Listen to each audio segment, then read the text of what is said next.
¿Eh?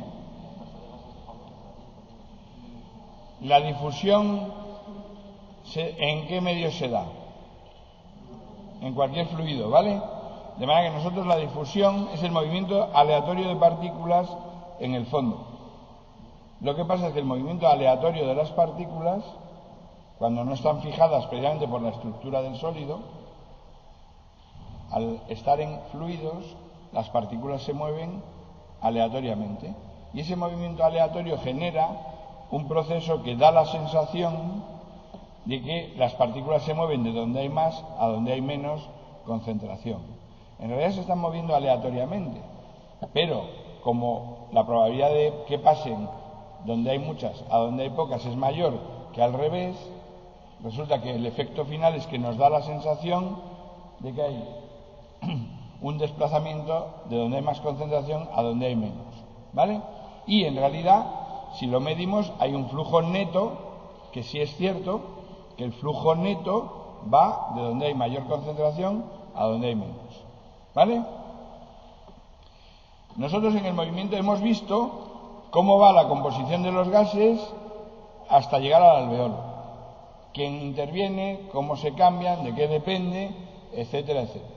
Ahora nos queda ver qué es lo que pasa con el movimiento de gases entre el alveolo y la sangre, dentro del propio alveolo y dentro de la propia sangre y de la sangre de los tejidos. En todos esos procesos interviene la difusión. Todo el rato las partículas se están difundiendo y lo podemos ver gráficamente.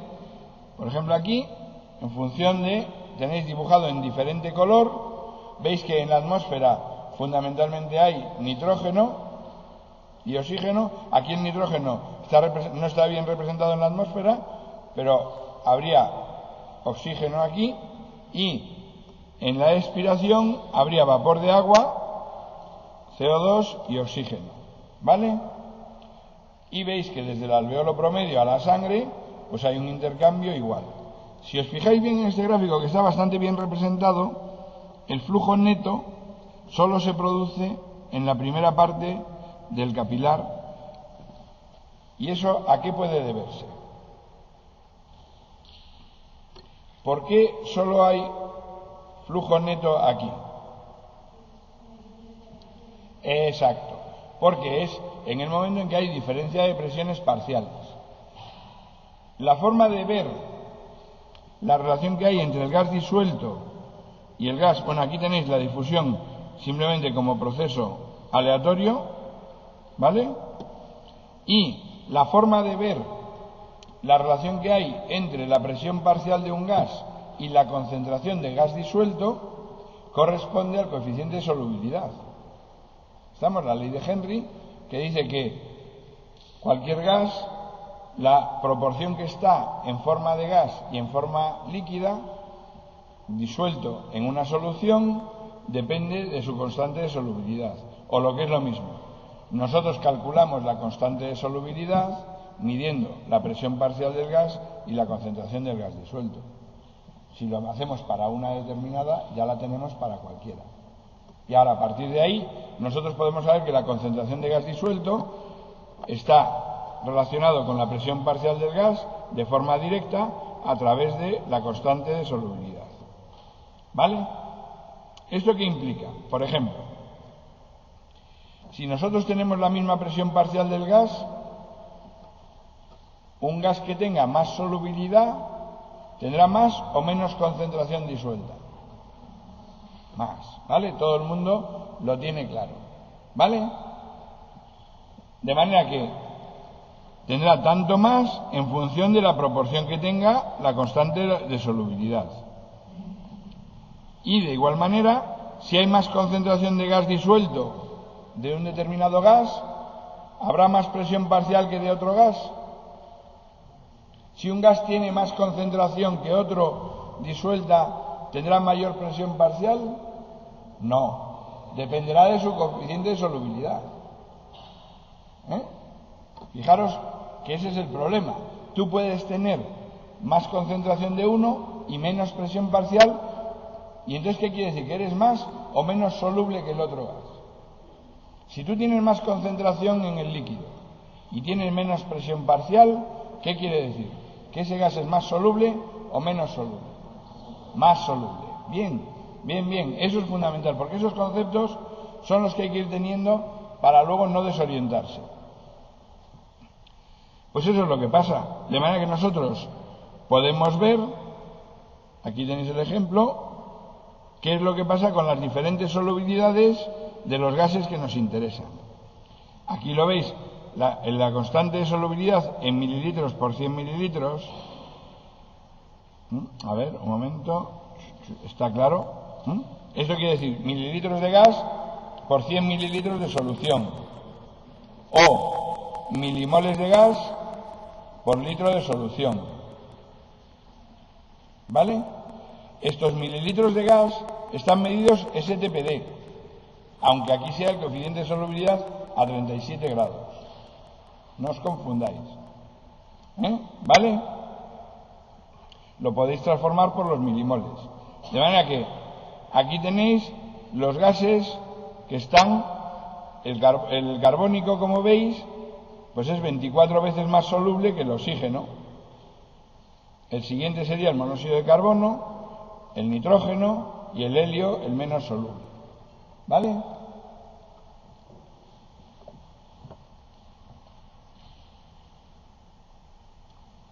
Lo siguiente es que cuando una solución se pone en relación con una fase aérea, hay un flujo neto del gas hasta que se equilibran las presiones parciales. Y ese equilibrio se puede hacer con mayor o menos transferencia de gas en función de la solubilidad que tenga el gas en la solución. ¿Está claro o no? De manera que cuando yo pongo, lo vamos a poner otra vez, cuando yo pongo una solución que no contiene ese gas en relación con un determinado gas, se produce un flujo neto hasta el equilibrio que depende precisamente de la solubilidad de ese gas. Y veis que con las mismas presiones parciales podríamos considerar que esto representa el oxígeno como antes, esto representa el carbónico como antes, y la proporción no está muy bien representada, porque aquí ¿cuántas partículas tendría que haber? Si esto fuese así, aquí ¿cuántas partículas tendría que haber? Eso es. ¿Vale? Esto no está representado fisiológicamente. Eso es lo que suele suceder con las representaciones que veis por ahí.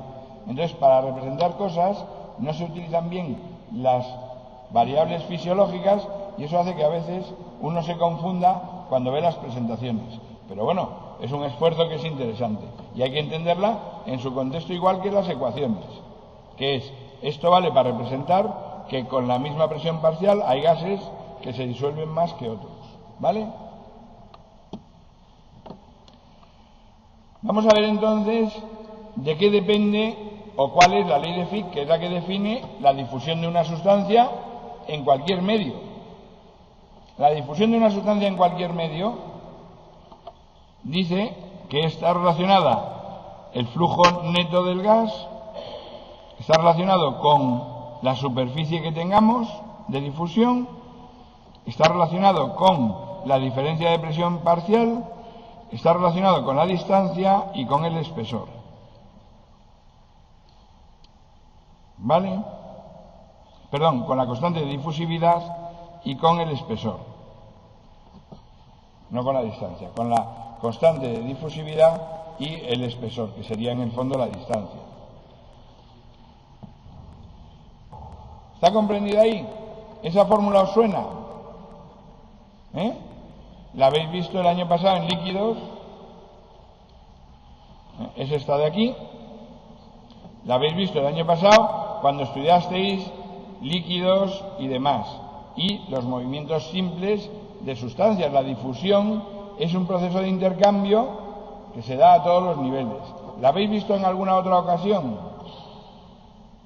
Sí, está grabado en circulatorio. Cuando llegamos a los capilares, es la misma. Es la misma. La de la difusión es la misma en todas partes. ¿Vale? Solo que aquí la única diferencia que tiene es que en vez de poner concentraciones, ponemos presiones parciales. Porque son gases y la forma de ver las concentraciones de los gases para nosotros más fáciles es relacionarlas con su presión parcial, que está en equilibrio teóricamente con la solución. ¿Lo hemos comprendido? Si vamos a esta ecuación, entonces descubrimos que, igual que pasaba en la difusión de cualquier sustancia, está relacionada con la superficie. Cuanta más superficie tenga de difusión, mayor difusión tendré, con lo cual es directamente proporcional. Está inversamente proporcional a la distancia a recorrer, que es el espesor. ¿Estamos? Y hay una constante de proporcionalidad que depende de varias estructuras, que es lo que aquí se llama coeficiente de difusividad, constante de difusividad, que es la D. Y lo siguiente que está en proporción es la diferencia de concentración que haya en un sitio y en otro, que en este caso lo vamos a ver como la diferencia de presiones parciales.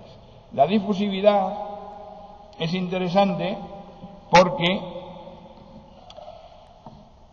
viene definida para los gases en cualquier medio por la solubilidad y la raíz cuadrada del peso molecular.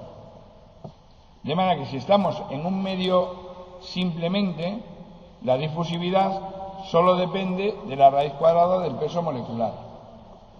Mientras que si tenemos que cambiar de medio, depende de las dos cosas. De manera que imaginémonos, en el aire, ¿quién difunde más fácil? ¿El oxígeno o el carbónico?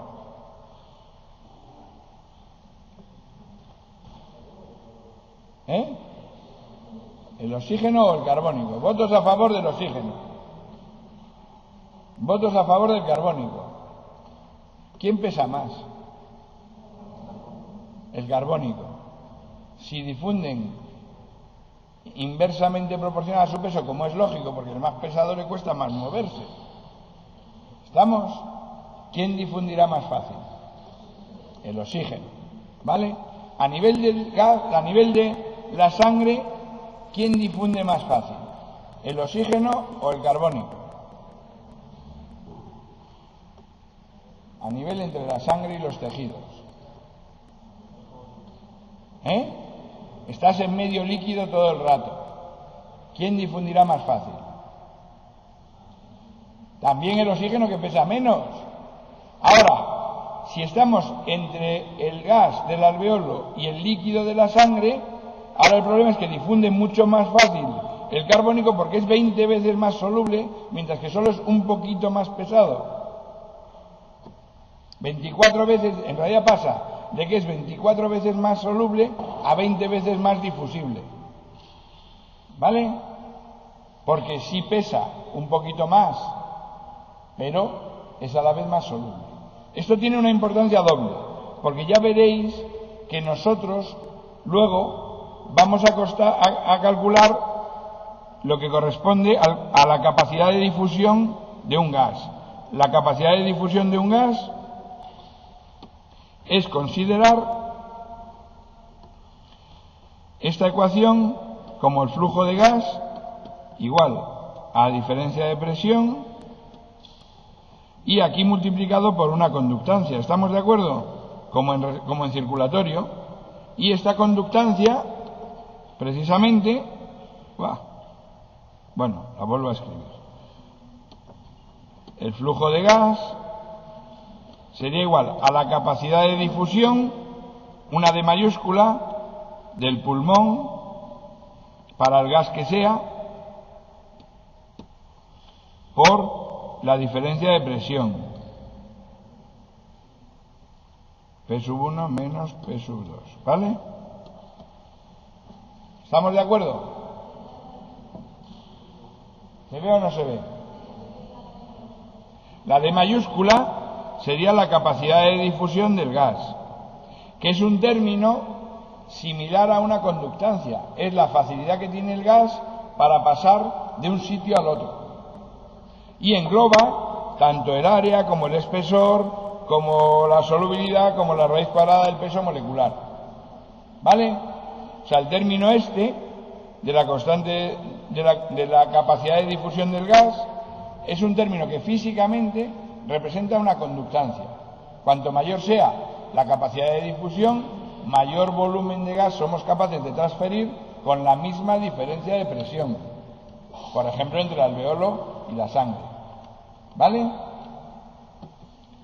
Por otra parte, este término, si os dais cuenta, es común para todos los gases, y si yo lo calculo para un gas, simplemente sabiendo su solubilidad y su peso molecular, puedo calcular la de los demás. Y es de verdad lo que nosotros hacemos.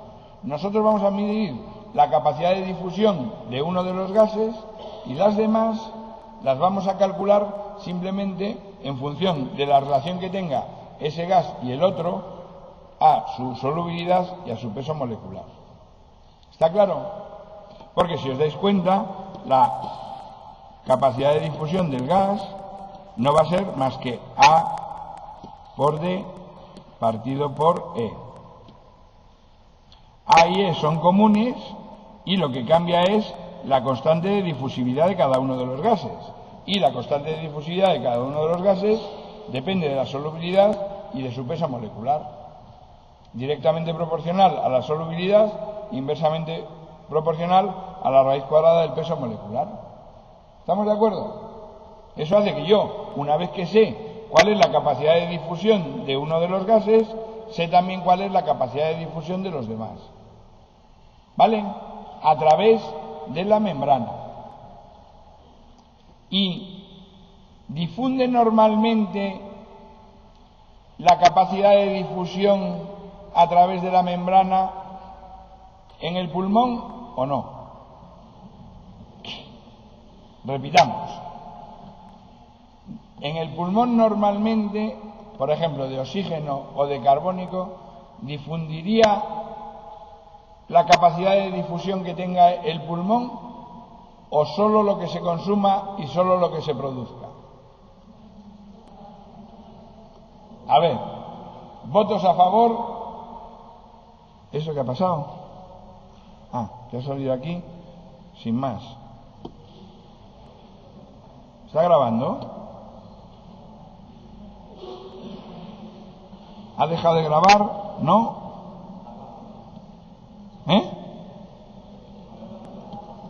¿Qué? ¿Qué ha pasado? No, parece que está grabando, pero... ¿Qué pasa aquí?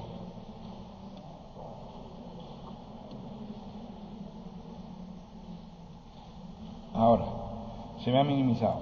Ya está ahí, sigue grabando, vale. Bien, pregunta. ¿Pensáis vosotros que difundirá todo lo que puede difundir o solo difunde lo que se consume de oxígeno? A ver, votos a favor de que difunde todo lo que puede difundir. Votos a favor de que solo difunde el consumo de oxígeno. Bien, bueno, ya estamos equilibrados. Y ya además tienen razón los últimos, evidentemente. Lo llevamos viendo desde el primer día de clase. Desde el primer día, todos los días, os hago la misma pregunta, que es, ¿difunde todo lo que va o solo lo que consumes? Solo lo que consumes. ¿Y todo lo que consumes? Sí, todo lo que consumes, pero no todo lo que podrías. Porque si no, en el momento en que se requiriese un consumo un poco más elevado, o se cambiaba toda la situación o no había manera. ¿Os dais cuenta? De manera que ahora tenemos que en principio para el oxígeno no se difunde todo lo que podría difundir, sino que se difunde solo lo que se consume. La capacidad de difusión para el oxígeno en condiciones normales es mucho mayor que lo que se difunde. Eso hace que el oxígeno llegue al equilibrio con el alveolo antes de abandonar el capilar. ¿Estamos?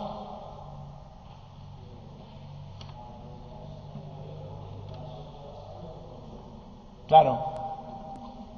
¿Cómo que cómo? Porque se han equilibrado las presiones, porque sigue difundiendo hasta que lo que pasa es que se han equilibrado las presiones. Lo que quiere decir precisamente es que seguiría difundiendo si hubiese diferencia de presión y podría difundir, que sería si consumo más. Pero si consumo menos, simplemente difunde lo que corresponde y se igualan las presiones. Y ahora lo que sale es con las presiones en equilibrio. Y llegamos a un concepto muy importante. Fijaros, que es, cuando yo paso a través del pulmón, el gas se va equilibrando y ahora hay gases que están limitados por la sangre que pasa y hay gases que están limitados por la capacidad de difusión. ¿Estamos de acuerdo? ¿Lo hemos comprendido? Explícamelo, porque no, yo no. Ay Dios, si no sé ni lo que estábamos hablando. Vamos a ver. Cuando estamos a nivel del pulmón, yo tengo una posibilidad que es, hay gases que consiguen llegar al equilibrio entre el alveolo y en la sangre antes de que la sangre llegue al final del capilar. ¿Vale? En ese caso me sobra trozo de capilar, he llegado al equilibrio y ha difundido todo lo que podía difundir.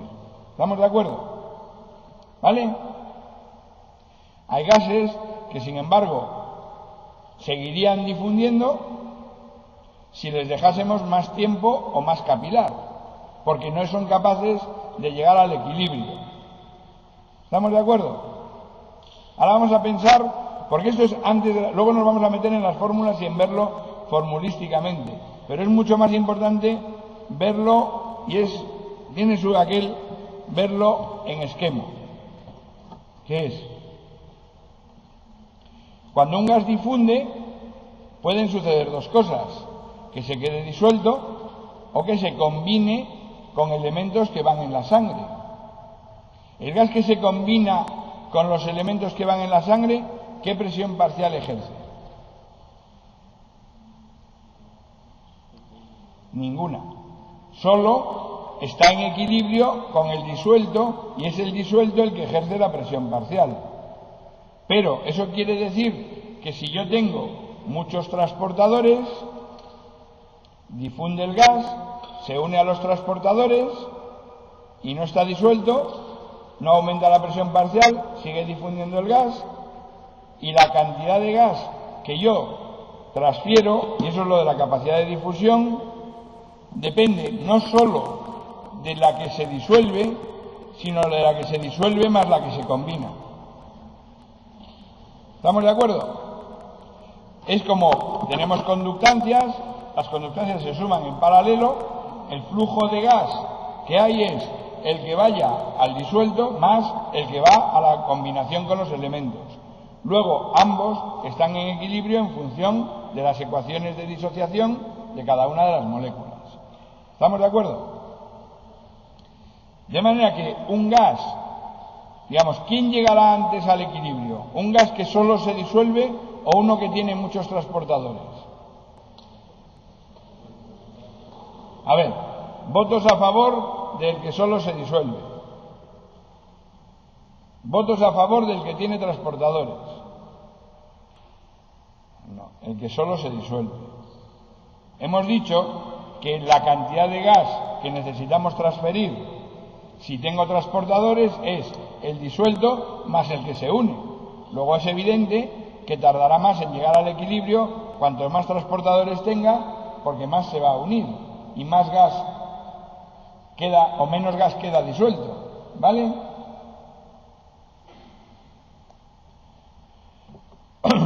Bien, eso por un lado. Siguiente cosa.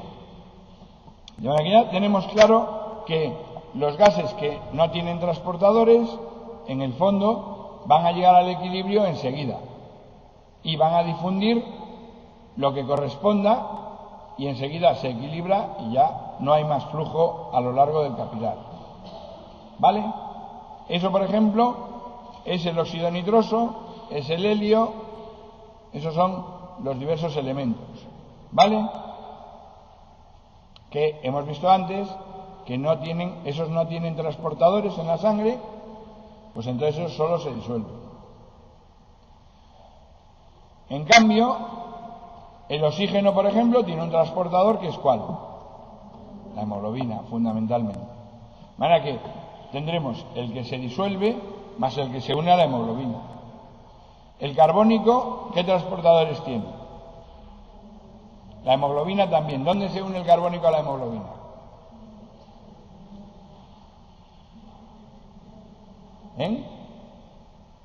¿En el hemo o en la globina? A ver, ¿votos a favor del hemo? ¿Votos a favor de la globina? Bien. En los aminoácidos de la globina, ¿vale? O sea, de la proteína, formando compuestos carbamínicos, de manera que no se une donde el oxígeno, simplemente cambia la estructura cuaternaria y cambia la afinidad de uno por el otro de forma conjunta, de manera que el oxígeno desplaza al carbónico porque cambia la conformación cuaternaria, el carbónico desplaza al oxígeno porque cambia la conformación cuaternaria, pero no porque lo desplace del sitio, ¿vale? El que compite por el sitio con el oxígeno sí es el monóxido de carbono, no el dióxido, ¿vale? De manera que el monóxido de carbono sí que se une a la hemoglobina mucho más fuertemente que el oxígeno. De manera que, ¿quién llegará antes al equilibrio?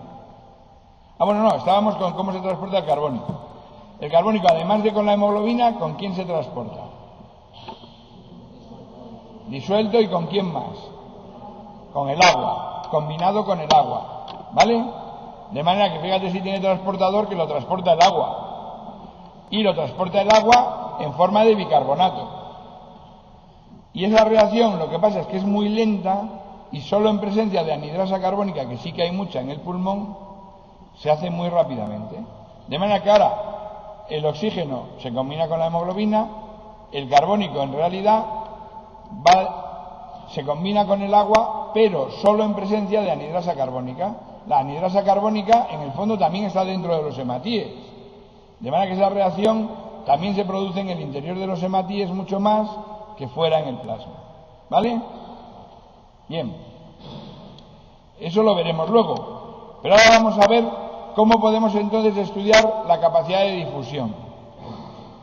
Y para ello podemos utilizar 4 gases, ¿no? Tenemos el helio, el carbónico, el oxígeno, el monóxido de carbono. Ahora, ¿quién de los 4 tendría una capacidad de difusión mayor, si queréis? No una capacidad de difusión, no. ¿Quién llegaría antes al equilibrio? ¿El helio, el oxígeno, el carbónico o el monóxido de carbono? El helio. ¿Y quién llegaría más tarde? El monóxido de carbono. ¿Vale? ¿Estamos? Porque el monóxido de carbono difunde, se combina, no se disuelve. Difunde, se combina, no se disuelve. Difunde, se combina y prácticamente todo el que difunde se combina con la hemoglobina y no se queda disuelto. Porque tiene una afinidad por la hemoglobina muy alta. ¿Vale? Entonces, ¿cuál de los 4 pensáis vosotros que es mejor para medir la capacidad de difusión del pulmón? A ver, votos a favor del helio, votos a favor del monóxido de carbono. Eso es, el monóxido de carbono. Sí, señor. Todos los días nosotros medimos la capacidad de difusión del pulmón a través del monóxido de carbono. Se le da un chupito de monóxido de carbono al sujeto y se mide. ¿Os parece bien o mal? Mal. ¿Quién fuma de aquí? ¿Y os parece mal fumar? Quiero decir, monóxido de carbono, te lo pones tú solo, ¿vale, no vale? Es muy problemático, El fumar no solo es malo por lo del monóxido de carbono, sino que en el fondo es malo porque es un agresivo al aparato respiratorio, y el cáncer probablemente no es un problema que le dé a todo el mundo, pero la enfermedad pulmonar obstructiva crónica y la broncopatía crónica es así. Entonces al final acabas con un problema respiratorio, todos los fumadores, excepto, poquísimos. En realidad todos los fumadores acaban como una broncopatía crónica obstructiva, que es una enfermedad molestísima, molestísima. Entonces, pensároslo, porque nunca es tarde para dejar de fumar, ¿vale? Ya sabéis que siempre hay un poquito de medicina preventiva en todas las clases de fisio. Bien, pues nosotros, evidentemente, ¿qué pasa si tú utilizas un gas como el helio para medir la capacidad de difusión del pulmón? Que yo pongo una concentración de helio en el alveolo, difunde, se equilibra y siempre está en equilibrio, y en realidad la cantidad de helio que se ha ido solo depende del flujo de sangre,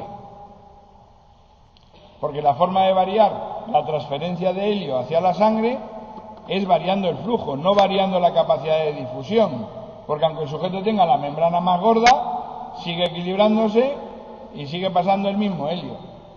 ¿Os dais cuenta? Si yo cojo un gas que se equilibra en presión parcial con la sangre y el alveolo antes de abandonar el capilar, resultaría que no me sirve para medir la capacidad de difusión, porque en realidad estoy midiendo una cosa que depende del flujo de sangre. Si pasa más sangre, simplemente tardará un poco más en equilibrarse y se va más, ¿vale? ¿Me he explicado? En cambio, si yo quiero ver la capacidad de difusión, tengo que utilizar un gas que no llega al equilibrio, y ese es el monóxido de carbono. ¿Lo tenemos claro o no? Vamos a verlo aquí un poquito más rápido. Bueno, estos son cambios en la ecuación. Bueno,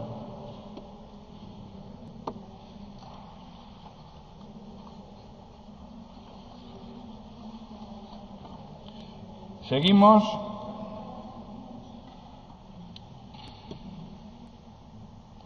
Aquí podéis darle y veis qué pasa con el aumento de espesor.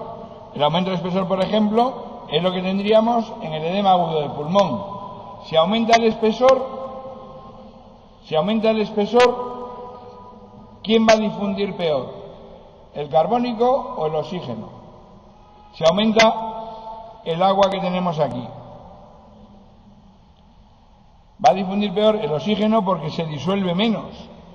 Y entonces resulta que ahora le cuesta mucho más y se afecta mucho más rápido por todos los trastornos de la membrana la difusión del oxígeno que la difusión del carbónico. Por eso habíamos dicho que los trastornos de difusión raramente modifican la PCO2. En cambio sí modifican la PO2.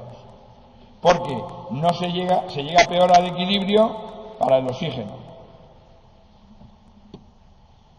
Aquí tenéis ejemplos de cambios de presiones. Aquí tenéis con diferentes presiones, podéis mirar qué es lo que sucede con los gases a diferentes alturas. Ahí veis qué pasaría con la PO2, la PCO2, la presión venosa y demás. Y a nivel del mar. ¿Vale? Podéis jugar, si luego tenemos dudas, en el próximo seminario lo vemos. Hay otro cambio que sí nos interesa mucho, que es el cambio regional, que es lo que habíamos hablado muchas veces. No todos los alvéolos tienen la misma situación de difusión. ¿En qué sentido? Pues porque hay alvéolos que se ventilan pero se perfunden más que se ventilan, hay alvéolos intermedios y hay alvéolos que se ventilan mucho pero se perfunden poco, o que se ventilan más que se perfunden. Lo estudiaremos en mecánica, pero eso se debe al efecto gravitatorio. Quiere decir, la transferencia de gas que hay en cada uno de los alvéolos es diferente. ¿Por qué? Porque las presiones parciales que hay de los gases en cada uno son diferentes. ¿Qué le pasa a los alvéolos de la base? Que el alvéolo en sí, en situación normal, en bipedestación, en realidad tener en cuenta que la base del pulmón quiere decir la zona más declive. Si yo me pongo en decúbito lateral derecho es el pulmón derecho, si me pongo en bipedestación son las bases del pulmón. ¿vale? Si me pongo en decúbito lateral izquierdo, sería el pulmón izquierdo. Y eso lo podemos utilizar para adecuar en determinadas patologías la ventilación a la perfusión. Evidentemente, los alveolos, eso os lo digo yo, lo veremos en mecánica, los que están más declives parten de una posición más aplastada, pero se ventilan más. Se ventilan más los alveolos de la base que los alveolos del vértice, ¿vale? En la perfusión ese efecto sucede igual, pero mucho más llamativo porque depende de la presión hidrostática.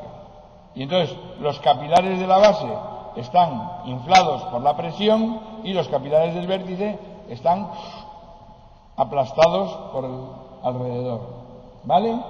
De manera que el flujo en la base, la perfusión, es mucho mayor que en el vértice. Y la diferencia hace que los alveolos de la base proporcionalmente se perfunden más que lo que se ventilan, mientras que los alveolos del vértice se ventilan más que se perfunden, ¿vale? Eso hace que los alveolos de la base contribuyen al cortocircuito fisiológico y los alveolos del vértice contribuyen al espacio muerto fisiológico, ¿vale? Porque los del vértice se ventilan más que se perfunden, los de la base se perfunden más que se ventilan. Y vamos a ver simplemente, si nos da tiempo. Bueno, como hoy la clase ha sido un poco apresurada, simplemente miraros la presentación y aquí al final tenéis la prueba, precisamente la forma de medir la capacidad de difusión del pulmón, que es con carbónico. Esto se hace todos los días en todos los hospitales. Se coge un sujeto que se le conecta a un aparato que tiene una bolsa con una composición de gas que nosotros ponemos, y normalmente esta prueba se hace combinada de manera que se mezcla helio y monóxido de carbono. ¿Con qué fin? El helio para poder medir el volumen residual del sujeto y el monóxido de carbono para medir la difusión. ¿Por qué? Porque el helio prácticamente no se va a ir nada en la sangre, porque casi no se disuelve. Y en cambio el monóxido de carbono va a disolverse todo el que pueda, ¿vale? Entonces el monóxido de carbono nos mide la capacidad de difusión y mediante el cambio de concentración del helio, veremos cuando lleguemos a la mecánica, podemos estudiar el volumen residual del sujeto. ¿Cómo se hace esta prueba? Pues mira, primero se hace una expiración profunda, que veis que la boquilla, la válvula, deja salir el gas, sale el gas. A continuación se inspira profundamente cogiendo aire de la bolsa. De manera que este sujeto ha cogido un determinado volumen que podemos medir con esta concentración. Y a continuación expulsa en esta otra bolsa que nosotros analizamos. Veis que simplemente cambiando la válvula y mediante este sencillo mecanismo hemos conseguido que el sujeto primero expire, con lo cual se queda con el volumen residual. Expire todo lo que pueda, eche. Entonces cuando ya termina de echar, coja aire y coge aire, ¿vale? Y ha cogido un determinado volumen con una determinada concentración, que es esta que la he puesto yo. A continuación le decimos échelo y lo echa a esta bolsa. Y midiendo la concentración de helio que tenemos aquí y la concentración de CO o la cantidad de CO que tenemos ahí, sabemos cuál ha sido la capacidad de difusión a través del monóxido de carbono y cuál ha sido el volumen en que se ha diluido el gas a través del helio. ¿Lo hemos comprendido? Bien, de manera que aquí lo vamos a dejar porque mañana retomaremos el tema con otra vez un poco, bueno, mañana el lunes, ¿no? El lunes tenéis prácticas a primera hora, y luego la clase, pero no tenemos seminario. Seminario lo tenemos el miércoles. No, el lunes tenéis prácticas, ¿vale? Entonces, en la clase terminaremos viendo la difusión un poquito más, pero es interesante que durante estos días os miréis el flash este, que os puede permitir orientaros un poquito, ¿vale? Porque si no, esto es duro. Yo entiendo que esto es duro, ¿no? Vale.